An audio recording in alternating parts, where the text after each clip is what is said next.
दोस्तों, छावा फिल्म में आपने औरंगजेब की बेटी जीनत अन निशा बेगम को जरूर देखा होगा।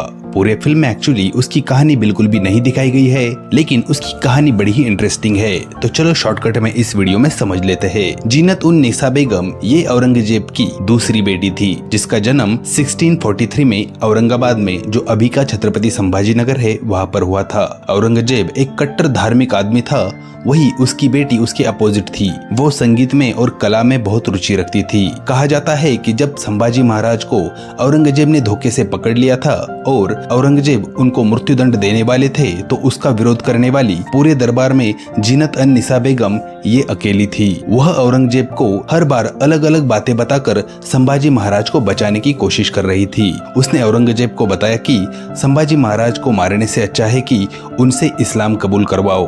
उसे लगता था कि शायद संभाजी महाराज इस्लाम कबूल कर लेंगे तो उनकी जान बच जाएगी। औरंगजेब ने अपनी बेटी की बात मानकर संभाजी महाराज से इस्लाम कबूल करवाने की कोशिश की, पर यह बात सुनते ही संभाजी महाराज ने औरंगजेब के मुंह पर थूक दिया था। फिर गुस्से में आकर औरंगजेब ने संभाजी महाराज को मृत्युदंड देने का फैसला किया। जैसे ही ये बात उनके बेटी को पता चली तो उन्होंने फिर से एक बार औरंगजेब को बताया कि संभाजी महाराज को मृत्युदंड देने से अच्छा है कि उन्हें आजीवन कारावास में रखा जाए। लेकिन कैद में होते हुए भी छत्रपति संभाजी महाराज का गुस्सा और अपने स्वराज्य के प्रति प्रेम को देखते हुए औरंगजेब ने संभाजी महाराज को मृत्युदंड देना ही सही समझा। संभाजी महाराज के मौत के बाद जीनत अन निशा बेगम काफी नाराज हो गई। उसके औरंगजेब के साथ कभी भी अच्छे संबंध नहीं रहे और साथ ही उसने अपने जीवन में कभी भी शादी नहीं की और यहाँ तक कि वो औरंगाबाद यानी संभाजीनगर को छोड़कर दिल्ली में चली गई।